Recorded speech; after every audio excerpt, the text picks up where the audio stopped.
Happy 4th of July! So it's become an annual tradition on this channel to celebrate Independence Day, with an upload that provokes at least some thought and retrospect of the past year in the United States. Whether it be George Washington, Hamilton OCs, or a Weezer video. Actually, now that I think about it, the themes to these specials range from all over the place. Point is, this is an annual tradition on this YouTube channel. Just the other day, former Secretary of State under the George W. Bush administration, Donald Rumsfeld, passed away. Rumsfeld presided over the aftermath of the September 11th attacks, paving the United States into the War of Terror and the Axis of Evil. Personally, I have some quarrels with Donald Rumsfeld. Just to name a few, he guided us into two never-ending wars that to this day, we're still struggling to exit out of. Point is that under Rumsfeld's command, the deaths of hundreds upon hundreds of thousands of Iraqis occurred. His role as Secretary of Defense amplified a bloated military budget, one that is astronomical in its size compared to other budgets, which if they were better funded, would better serve the American people at home. The thing about Rumsfeld was that he was just this big military defense fanboy, and I really despised him for that. Yeah, I'm not a big fan of him, but hey, at least his name is mentioned in the funniest Family Guy cutaway gag of all time.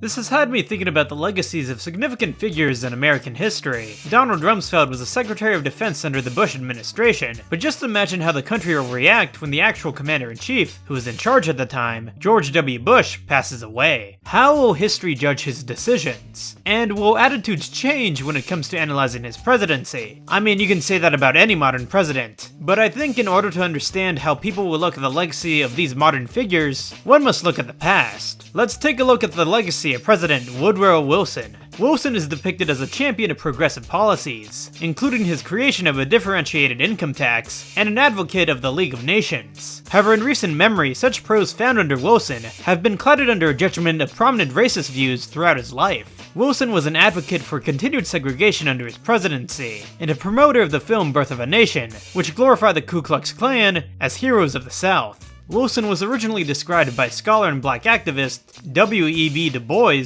as a liberal Southerner who would deal fairly with African Americans, but once he was elected as president, he quickly faltered to a cabinet dominated by Southerners. Du Bois would later express regret in endorsing the president once Wilson attempted worse implementation of Jim Crow legislation and discrimination in civil services. President Wilson's approach to race included the segregation of the federal bureaucracy, and an erasure of various civil rights gains made by African Americans since Reconstruction. This legacy of racial intolerance by Wilson has led to a modern reassessment of his legacy by scholars. Woodrow Wilson's place as president of Princeton University is etched onto its campus, with multiple names and monuments being attributed to him. In 2015, Wilson's legacy was critically analyzed by both faculty and students, questioning whether or not his standing at the university should be removed. When studying Wilson's dual legacy, scholars explain that one was a corollary, not the antithesis, of the other, that both sides of Wilson must be explored, that they cannot be viewed separately but must be weighed as a single being. To modern historians, a powerful figurehead must be studied throughout all their victories and failures. As for the students of Princeton University, Wilson's racist views negate any accomplishments attempted by the administration.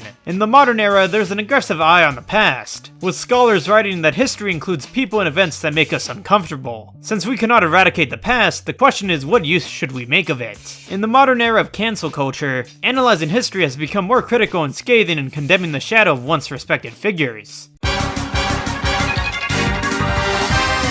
In the late 1960s, President Lyndon B. Johnson found himself in the midst of political crisis. By June of 1968, Johnson's approval rating was underwater. The nation was undergoing one of its most tumultuous periods in American history, with riots being dominant in the country's major cities, assassinations reigning rampant with the deaths of MLK and Robert Kennedy Jr., and discouraging news being presented from Vietnam. The White House was sent reeling, with the Democratic primaries for the 1968 presidential election in the backdrop.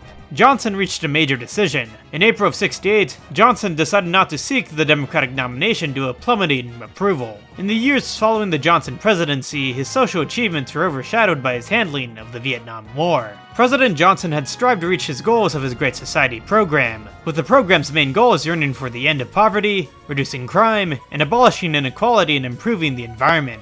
Johnson's war on poverty led to the creation of the Job Corps, which created skill and special job training centers for over 100,000 men. Coinciding with the Great Society program were the introductions of both Medicare and Medicaid, which provided healthcare for the poor and elderly. The wide-scale legislative agenda to improve the lives of Americans did not stop at just a single race, however. however, as in 1964, Johnson signed the Civil Rights Act, which banned segregation and discrimination on any grounds of race. If modern culture is hyperfixed on reassessing former leaders, could there also be a modern reassessment on presidents whose successes have been clouded by the era they lived in? President Johnson has remained a convoluted figure. At a time when Americans were reshaping the locus of power at home, events in Vietnam were raising serious questions of how Americans should use its clout abroad. The legacies of death, renewal, and opportunity attached to the Johnson administration are ironic, confusing, and uncertain. This uncertainty has led to scholars questioning a president who left office deeply unpopular. To scholars who admire Johnson, they admit that he was truly a, quote, an awful man, unquote. But as a political strategist, he was a mastermind at passing his legislative agenda. Historians write that although LBJ was a crude warmonger, he was also the architect of so much of the modern American welfare state. It's hard to know what reaction is appropriate towards Johnson: commemoration, condemnation, or something in between.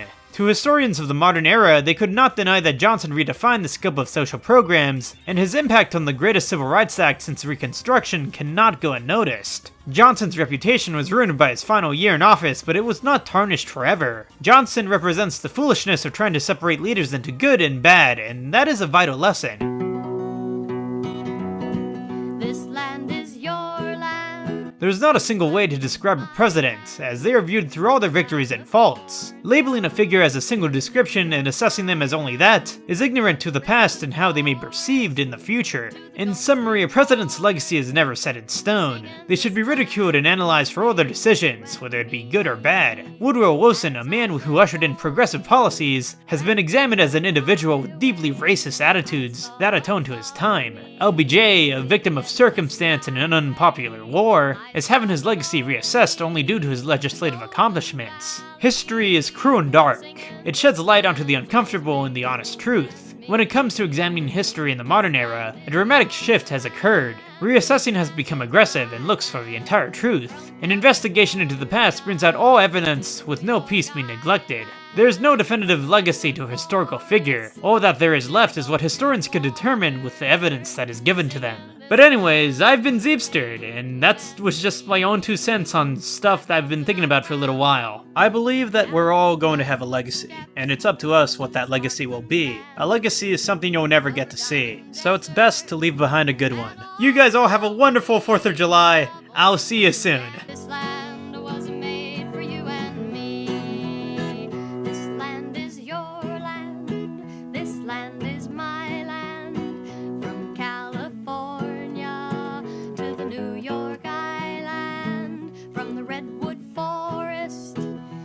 Gulf Stream water, singing this land was made